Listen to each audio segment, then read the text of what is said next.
का इरादा है और शायद ये डबल स्टोरी भी हो जाए।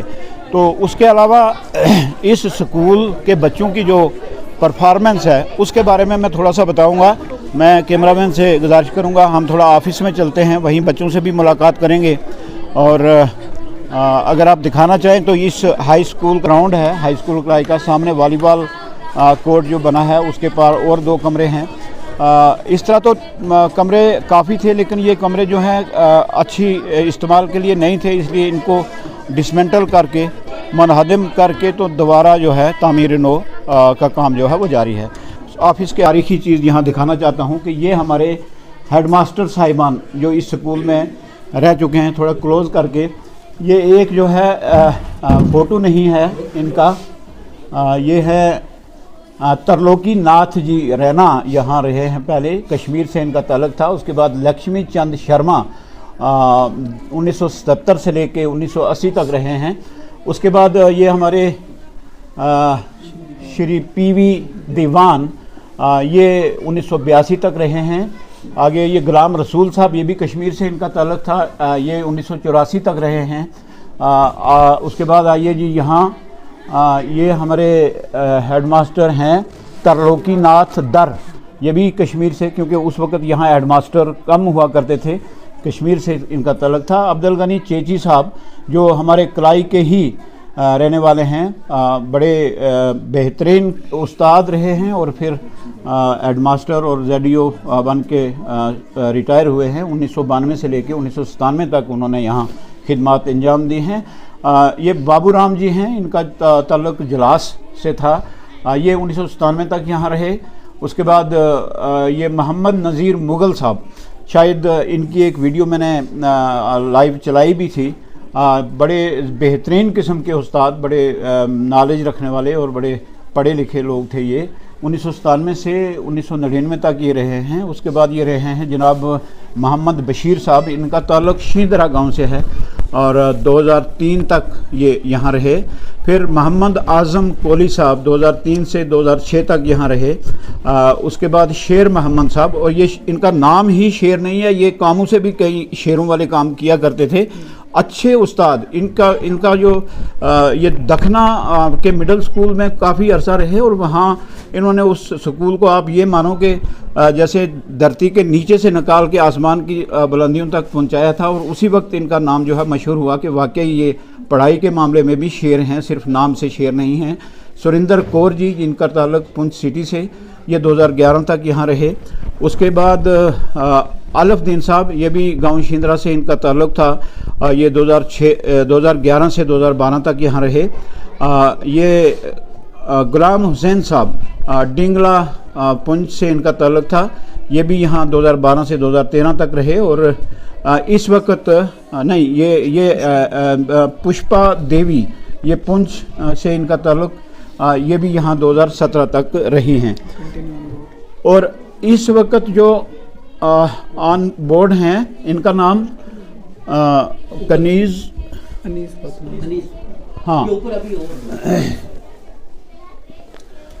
ये हैं अनीस फातिमा। अच्छा, बीच में खुर्शीद अहमद साहब यहाँ रहे हैं 2017 से 2019 तक। जावेद इकबाल साहब, अल्लाह ताला मग़फ़िरत करे, बहुत अच्छे उस्ताद थे, इस दुनिया से चले गए। जो ही रिटायर हुए उसी महीने उनकी वफ़ात हो गई। जनाब जावेद इकबाल कसाना साहब 2019 से 2021 तक रहे हैं।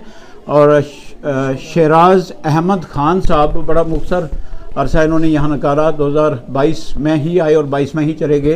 और इस वक्त जो यहाँ एडमिनिस्ट्रेटर्स हैं मोहतरमा अनीस फ़ातिमा साहिबा, उनसे अभी आपकी मुलाकात भी कराएंगे इंशाल्लाह। पिछले साल एक नेशनल लेवल के एग्ज़ाम में हिस्सा लिया और उस नेशनल लेवल के एग्ज़ाम में इन्होंने 2 किस्म के पेपर दिए। एक पेपर जो है वो था मेंटल एबिलिटी टेस्ट, जो 90 क्वेश्चन उसमें थे, 90 मार्क्स का ही था और 90 मिनट में ही वो करना था। और दूसरा जो पेपर था वो था स्कॉलास्टिक एप्टीट्यूड टेस्ट, उसमें भी बिल्कुल यही 90 नंबर, 90 मिनट और 90 क्वेश्चन करने थे। तो हमारे बच्चों का सबसे बड़ा अलमिया ये रहता है कि जब किसी भी कॉम्पिटिटिव एग्ज़ाम में जाते हैं तो एग्ज़ाम में वो क्वेश्चन पेपर पढ़ने में, फिर उसको अटैम्प्ट करने में हमारे हमेशा टाइम की शॉर्टेज हो जाती है और बच्चे वो एग्ज़ाम क्वालिफाई नहीं कर पाते हैं, ज़्यादातर यही। और यहाँ इन एग्ज़ामों से लेके IAS तक जितने भी एग्ज़ाम हैं उनमें यही प्रॉब्लम रहती है कि टाइम कम होता है और बच्चे वो कवर नहीं कर पाते हैं। लेकिन हमारे बच्चों ने ऐसा करके दिखाया कि 20 बच्चे नहीं, उससे पहले मैं ये बता दूं कि टोटल इस एग्ज़ाम में 3713 बच्चे अपीयर हुए थे जम्मू कश्मीर के, जिनमें हमारे जो गवर्नमेंट हाई स्कूल कलाई के बच्चे थे वो 20 थे और उन 20 बच्चों में से 11 बच्चों ने बहुत अच्छे नंबरात के साथ ये एग्ज़ाम क्वालिफाई किया है। और मैं उन बच्चों से आपको मिला देता हूँ वो कौन। तो इन बच्चों में हाई स्कूल कलाई की बहुत ज़्यादा बच्चियाँ भी थी। इनसे मैं आपका तारफ़ कराता चलूँ। बच्चे, आपका नाम क्या है? फाइका शफीक। आप ये माइक हाथ में रखो जी। फाइका शफीक जी, किस क्लास में पढ़ती हैं आप? 9th क्लास में। 9th क्लास में। आपको उस एग्ज़ाम में बैठ के कुछ थोड़ा सा डर महसूस हुआ था कि ये इतना बड़ा एग्ज़ाम है, स्टेट के पूरे बच्चे हैं, नेशनल लेवल का एग्ज़ाम, डरी तो नहीं आप? थोड़ा सा घबराई पर खुश। तो फिर आपने अच्छी तरह लिखा, ठीक टाइम से सारे क्वेश्चन कर दिए। Very good. तो अब आपका नाम क्या है? सर मेरा नाम फ़रत अंजुम। फ़रत अंजुम। Yes sir. अच्छा, आपने भी ये एग्ज़ाम दिया? जी सर, मैंने ये एग्ज़ाम दिया। इस मैं 10th में अभी पढ़ रही हूँ। तो जब मैंने एग्ज़ाम दिया तो क्योंकि मुझे कोई डर नहीं वहाँ पे लगा, क्योंकि बहुत आसान था, ये सिलेबस से पूछा जाता था। अच्छा। तो मुझे इसमें कोई डर नहीं लगा, मैंने अच्छे नंबरात लेकर ये एग्ज़ाम क्वालिफाई किया। बहुत अच्छे। वैसे बच्चों को सिलेबस से ही पूछा जाता है, लेकिन वही सिलेबस याद नहीं होता बच्चों को, इसी वजह से वो फेल हो जाते हैं। आप सबको बहुत बहुत मुबारक, आपने अच्छा काम किया। बच्चे, आपका नाम? मेरा नाम सर मुश्ताक है जी। तो आपको कैसा लगा ये एग्ज़ाम? सर बहुत अच्छा लगा, क्योंकि वहाँ पे इतना सही से उन्होंने जो पूछा था सारा सिलेबस में से पूछा ही था। अच्छा। यस। तो मतलब आपके अब क्या इरादा है? कोई बड़े से बड़ा एग्ज़ाम आएगा तो आप जाएंगी? Yes sir. क्वालिफाई हो जाएगा? यस। वेरी गुड जी। आपका नाम? फौजिया को सर। जी।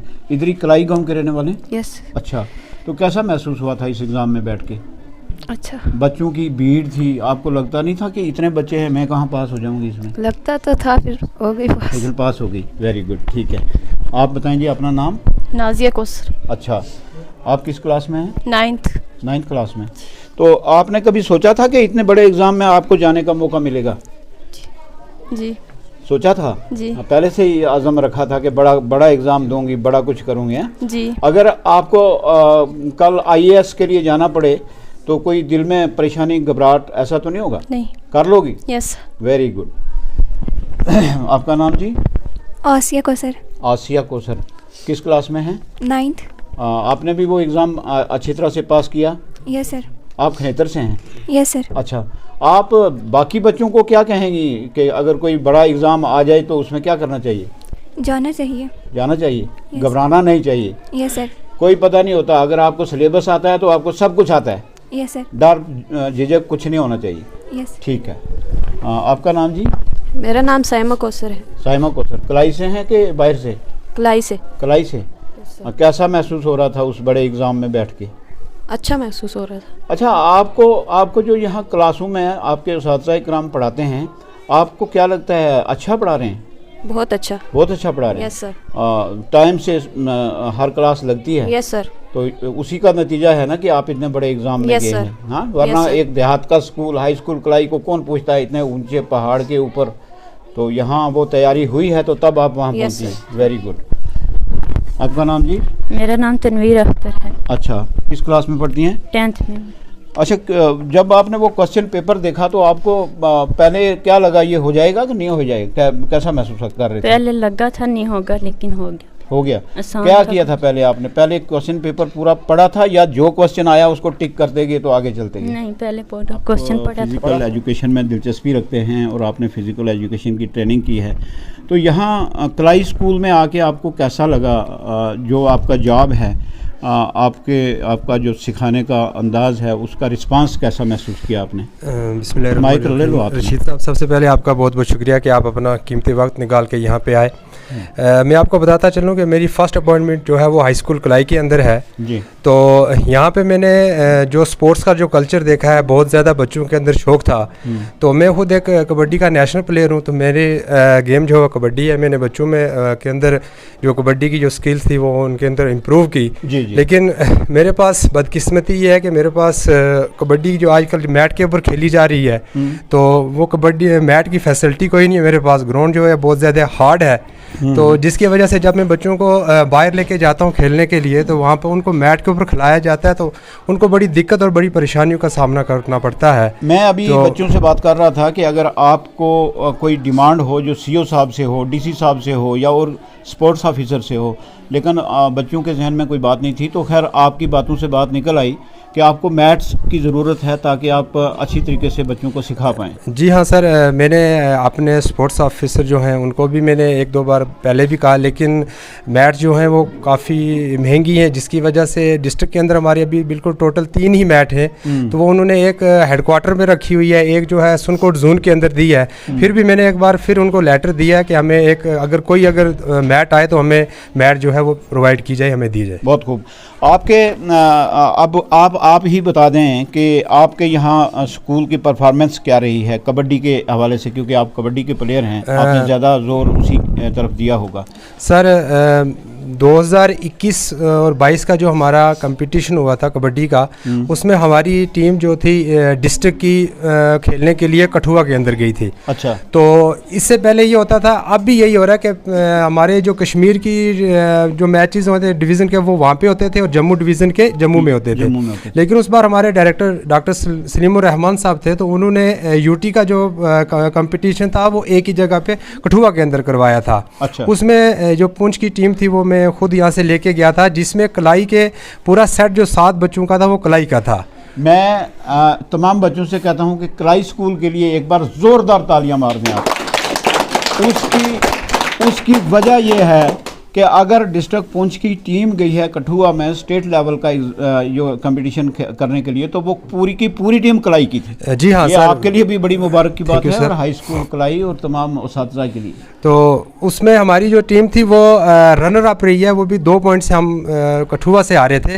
तो कोरोना की वजह से उसमें हमारे 4 बच्चों की सिलेक्शन नेशनल के लिए हुई थी। बदकिस्मती के कोरोना की वजह से वो बच्चे नेशनल जो है टीम नहीं जा पाई थी। अच्छा, तो उसके अलावा और किसी गेम में आपका जो? जी हाँ सर, 2023 में अंडर 14 में हमारा उससे पहले जो बच्चा एक था हमारा नेशनल खेला है, 2022 में वो खेला। 2023 में बच्चा हमारा एक जो नेशनल कबड्डी में खेल के आया। उसके बाद अलावा वॉलीबॉल में भी बच्चे इंटर डिस्ट्रिक्ट खेले हैं। क्रिकेट में 2 बच्चे जो है इंटर डिस्ट्रिक्ट खेले हैं। गुड। तो बहुत अच्छे जनाब, आप शुक्रिया सर। ज़बरदस्त परफॉर्मेंस रही नज़ारत साहब, और हम उम्मीद रखते हैं कि आप ऐसे ही इन बच्चों को आगे लेके बढ़ेंगे। तो अब आखिर में मैं आपको बताता चलूँ कि यहाँ जो हाई स्कूल कलाई का एकेडमिक रिज़ल्ट, उसके बारे में जो खबर मेरे पास जो आई है उसमें यह है कि ये 2023 में 41 बच्चे जो हैं टोटल मैट्रिक में अपीयर हुए थे, जिनमें 40 बच्चे जो हैं पास हो गए। ये बहुत अच्छा रिज़ल्ट है, 40 पास हुए हैं। इसमें 97% ये रिज़ल्ट था, और इसमें 21 डिस्टिंक्शंस थी। ये गांव का ये एक पहाड़ का स्कूल है, और इसमें इतना अच्छा रिज़ल्ट आना ये अपने आप में एक बहुत बड़ी बात है। मैं तमाम स्टाफ को और हेडमिस्ट्रेस साहिबा जो इधर इस वक्त तैनात हैं उनको मुबारकबाद पेश करता हूं। और 2024 का जो लेटेस्ट रिज़ल्ट है वो मेरे पास जो आया है वो ये है कि 50 बच्चों ने एग्ज़ाम में हिस्सा लिया था, 39 पास हुए, 78% रिज़ल्ट हुआ और 7 डिस्टिंक्शंस हुई। इसके लिए मैं मुबारकबाद पेश करता हूं पूरे स्टाफ को। और इस वक्त हमारे साथ यहाँ मौजूद हैं यहाँ के एडमिनिस्ट्रेस अनीस फातिमा जी, एडमिनिस्ट्रेस साहिबा हैं अनीस फातिमा जी। आप को बहुत बहुत मुबारक है जी। आपका जो रिज़ल्ट मैंने देखा है, बताया है, इसके लिए आपने बहुत अच्छी परफॉर्मेंस की है। अभी आपके क्या इरादे हैं, क्या करने जा रही हैं आगे रिज़ल्ट्स और इस स्पोर्ट्स के मामले में?